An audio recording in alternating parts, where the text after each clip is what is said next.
Hi guys, so this might be a little kind of interesting video. I've been mentioning in my last like 3 or 4 videos how I need to pick up some heavyweight white paper because I've been using like marker paper and it costs a little more, so it's harder to find, or a good one, and I've been just using that as, you know, die cutting paper or whatever else I'm going to do with it. So I finally got over, I had to run an errand, and there's a Hobby Lobby near where I was going. I think I was going to Sprouts or something, one of the grocery stores, and so I was like, oh, let me go grab some heavyweight white paper. So I did that. This happens, like I said, to come from Hobby Lobby, but if I use other items that I can link there, those would be affiliate links, which means I'll make a small commission if you purchase items to those links. Unfortunately, this stuff is not on sale this week at Hobby Lobby, but I really needed it, I mean desperately. So this is their extra heavyweight. So they do have a heavyweight paper line, and then just their regular paper, which again is like super thin. I mean, it's 65 pounds, but like, I don't know, I just can't with that kind of paper. I prefer thicker papers, at least 85, or like this is 110 pounds, which is 300 GSM. So if you have like GSM weights, you can kind of relate to that. I think a lot of times with Crafters Companion, their paper is usually like 300 to 350 GSM. They're, you know, heavyweight cardstock, so if that gives you an idea. So I did pick this up, and as you can see, it was $21.49. It was kind of interesting because they had another pack that was, I don't know if it had this many papers though, because it says 100 page sheets. It was colored papers, and I was like, oh, is that, well, you know, I don't really need colored cardstock right now, especially when it wasn't on sale, right? Because every other week this stuff goes like 50% off, right? I'm just gonna grab a couple pages there. And it was $16.49, and then they had another one that was $19.49 or whatever, so I thought that's kind of interesting how they changed the pricing, I guess, as far as the coloring. And some of them do have less papers, you know, it might have like 80 pages or 50 or whatever, but I remember it was the same kind of like 100 sheets, and I think it was colored, and it cost less. But anyway, they have it in craft cardstock, they have it in, you know, like a creamy color and like black. So yeah, so what I'm going to do is we're going to make a card base, because I've been using a lot of card bases that are generally from Spellbinders card kits, and I've just been out of the habit of making cards myself. So again, this is A2 size paper, 8.5 by 11. It's a bummer if you get A4 size paper, because that paper is only 8.25 inches wide, so you have to cut it this way and then that way to get your 8.5, and then it just kind of wastes your paper. So at least this is A2 size, so I'm just going to go to 5.5 and cut it. And I was thinking, why not make this a celebration of white paper? We're going to make a card that's white on white on white. That's just kind of what I was planning. Now, unfortunately, I'm just going to make 2 card bases, because I think I'm going to use a cover plate die, and a cover plate die will I want to try to get some texture with just white paper. So I thought, okay, like a background, some kind of cover plate that has like a lacy look to it, so it's really die cut. Like a topper that maybe we will run through some embossing or something, and then like some sentiment, and just keep it that way. Super, just white, white, white. And then maybe a sentiment will have like, maybe we'll cut from gold or something. I don't know as far as that part, but we can make 2 cards, of course. So I'm going to score it. Ooh, before I see what I was going to do, I was going to score it at 4.5, you guys. Oh my gosh. 5.5 by 8.5. We're going to score it at 4.25, and I would have just had an extra score line in there for no reason. Oh yeah, man, I haven't made a card base in a while. Unless it's like, you know, 4x6 or some other funky mini Slimline or something. Okay, so we'll have 2 card bases, and that way I'll have one ready to go for another time. And like I was saying, the cover plates basically do cut you a whole cover plate, that if it's A2, it's A2, so you kind of need a little bit of extra paper for it to sit on. So that's kind of why I didn't want to just use my cover plate on this. So I'll put this one to the side for something else. And some beautiful white paper here. Again, nice and heavyweight. That 350, like Hunky Dory does, or Crafters Companion, really does make a difference. So even this, I mean, it's nice, but that extra 50 GSM really makes it feel much sturdier.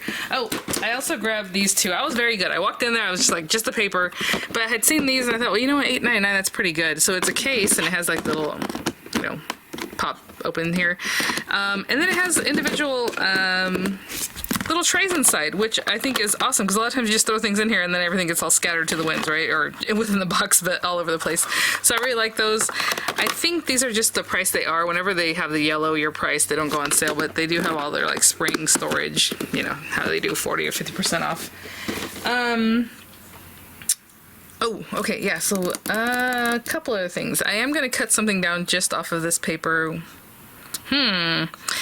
let's maximize this paper. Before I do that, I grabbed this, the quilted plate. I am in love with this plate from LDRS Creative. As you can see, it doesn't have a cutting edge, so I can cut down my paper and then run this over it, you know, run it through. I'm gonna do that in just a minute because these are some items I had picked up not super long ago, but it's their tag stack, which I love this. If you guys do anything that they have, like the tag stack, so like the other day I used one of their is the card here? No, I don't know where my card is. The one where it just cuts a ton of sentiments at once. I used that recently. Oh, this one. This is also from LDRS Creative, and then, you know, you just stamp out a whole bunch of them, like 15 at once, and then there's a die that cuts all the sentiments at once in strips or with like little banner kind of looks or however. So this happened to be one that was straight. By the way, I really, really love this card. I don't know if I impressed that upon you when I put that video out, but that is so pretty. So I do have their die that cuts all 6 tags at once, and this is the spring one. It's so cute, and this is from last spring.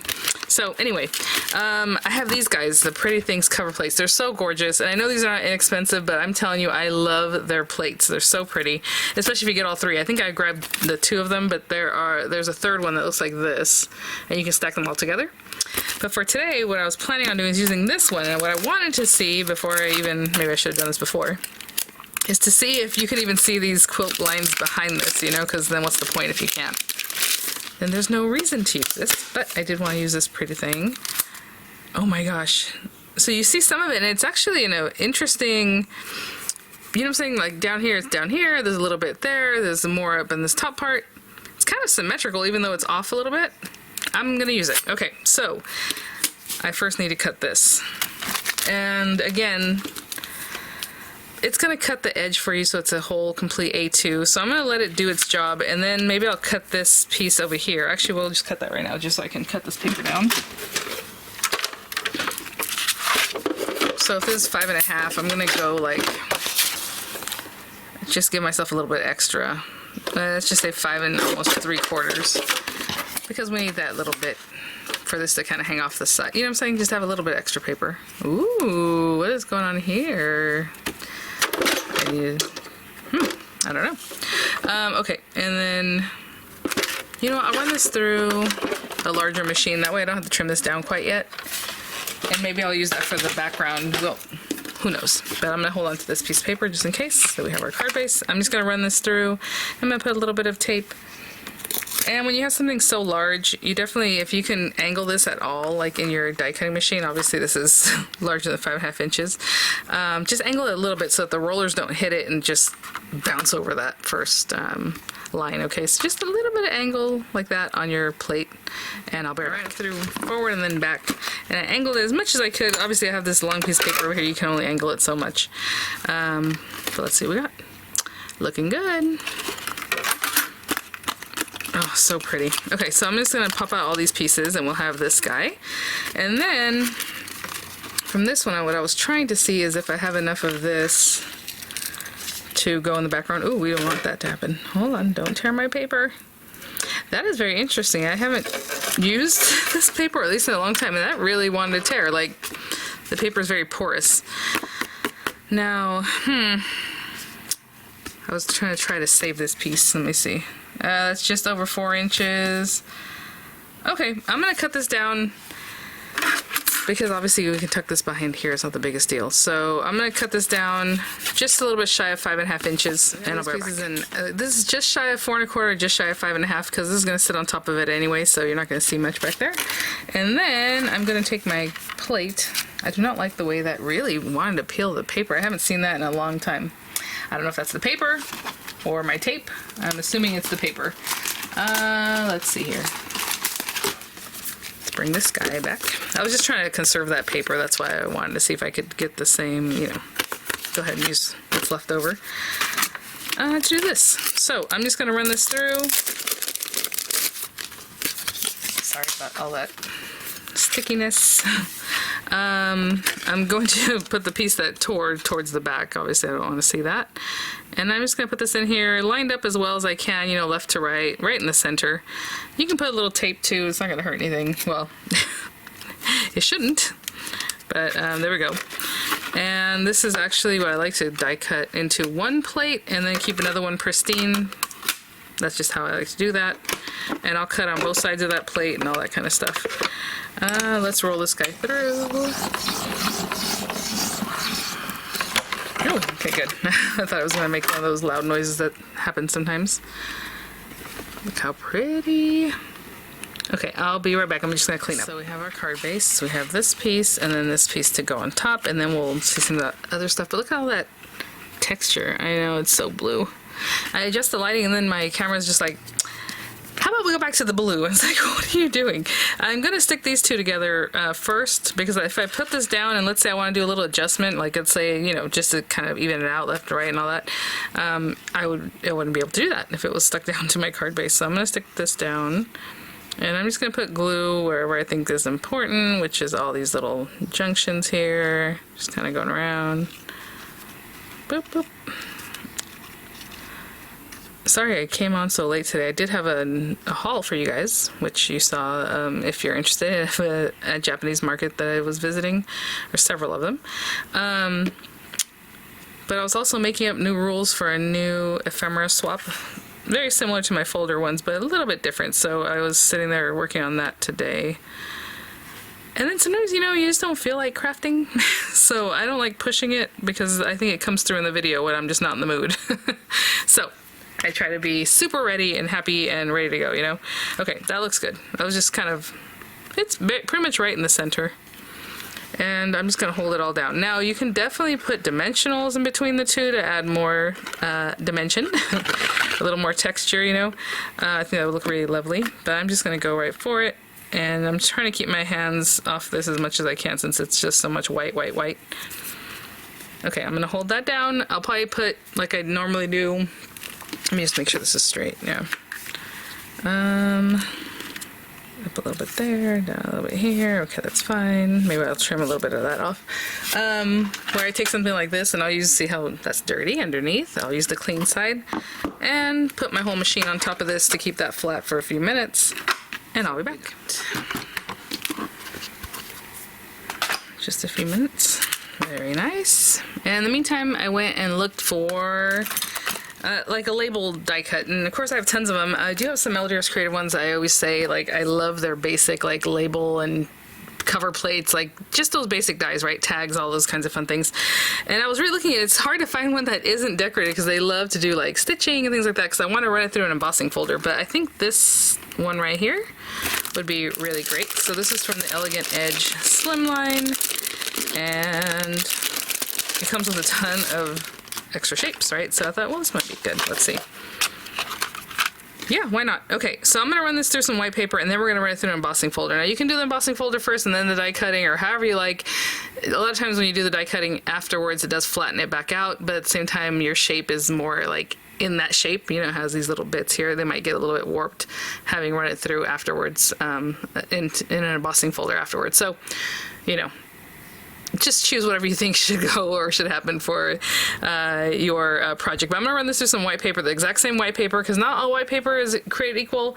I think the one I got from Michael's had like a little beigey tone, or a little more yellow, should I say. Something about it was not stark white. And this one might not be either, I don't know. Like this is the marker paper, and look at this one. This is the one here. So this is the marker paper, this is the one from Hobby Lobby, and it is a little more yellow, even though it looks pretty white, right, when it's by itself. So definitely try to stay with the same paper you were using, unless you want those differences. But I'm gonna run this through just to get this shape, and I'll be right back. Just ran that guy through. Really easy, perfect. And then I was thinking about the embossing. I was gonna go with like a really nice like 3D embossing folder from Spellbinders, but I think I have this one that kind of brings that little quilty kind of look, like the stitching, I don't know, back in, right? So let's run it through this. And I'll run it through, this is again some thicker paper, and sometimes with some of the embossing folders, I'm just actually paying attention to where the little pokies are sticking out, and maybe that way they won't get super damaged. I don't know if that's the best place for, yeah, maybe right there. I'm gonna run this through, and if it doesn't look like it impressed enough, I'll add a shim, a paper shim, but I feel like that's kind of tight. That's good. You can kind of feel as you're rolling through if something's tight enough or not. Yeah. Again, heavier weight paper it took that really nicely. So, all right, I'll be right back. Pieces again, all white, white, white. And then I just was looking for a sentiment that would fit in there that I could pair with this. Of course, if I was thinking about that first, I would have made a larger like plaque bit here, but I'm gonna run this through some gold paper. Why not? Best wishes. And I'll be right back. Now, let's say you want to just glue this down, and then you have your best wishes, or you want to do best wishes by itself, or just make it look more substantial. I would definitely run this through the white paper a few more times, and then just glue them all together so it's kind of more substantial. Let me see if I need to do that. I don't think I have to do that with this, but you know what? Let's go ahead. It'll just add that much more. So I'm going to clean this out. You want to make sure all these little bits that are in there are gone. And I'm going to run this through the same white paper from earlier, if you guys recall, whenever I had to cut this down so I can use the plate. I had this piece left, and that's where I cut that from. So I'll just use this little scrap here, cut it right there, and just cut that out 2 more times. And I'll be right back. So before we wrap it up, let's go ahead and just glue these guys together. I was even thinking this would be cute with some of the, what's his name? Tim Holtz, like, people, because they're just kind of black and white. And just kind of pop on there and add some character. But I'm just lightly going over this with some glue, and I'll pat some of that glue off. Stack this other one right on top. And I usually do this in a much nicer way than just throwing it on there to see what happens, but there we go. And I'm kind of squishing this together as I go down the line so that it stays looking nice, right? And same thing with this guy. Of course, I could hold this with a tweezer, I suppose. And same thing, just getting that glue on there, and I will definitely dab off the excess because I don't want to have to clean up that gold topper bit.